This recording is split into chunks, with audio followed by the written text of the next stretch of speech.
Mga bro, todo na talaga ang Philippine Navy sa pagpapalakas ng relasyon nito sa Republic of Korea Navy. Kasama sa efforts nila ang pagpapatibay ng maritime security at pagpapanatili ng stability sa Indo-Pacific region. Ang partnership na ito ay patunay ng matibay na pagkakaibigan ng Pilipinas at South Korea para sa kapayapaan at progreso ng rehiyon. Ininspeksyon na ng PN officials ang Rox Andock, isang Pohang-class corvette na handa nang i-deliver sa Pilipinas.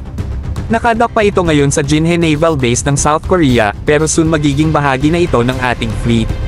Mga bro, hindi lang ito dagdag bilang ng barko, kundi dagdag na lakas para sa depensa ng ating karagatan. Ang Rox Andock ay pangalawa ng Pohang-class corvette na nakuha ng PN matapos ang BRP Conrado Yap, dati itong Rox Chongju, na dumating noong 2021. Mula noon, naging simbolo ito ng paglakas at modernisasyon ng PN. At ngayong may bago na namang barko, mas titibay ang presensya natin sa rehiyon. Mayroon itong multi-role warfare capabilities, pang anti-submarine, anti-ship, at anti-aircraft operations, lalo na sa littoral environment. Mga bro, isipin nyo na lang ang strategic advantage na dala nito. Sa harap ng iba't ibang banta, handang-handa ang PN harapin ang kahit anong hamon.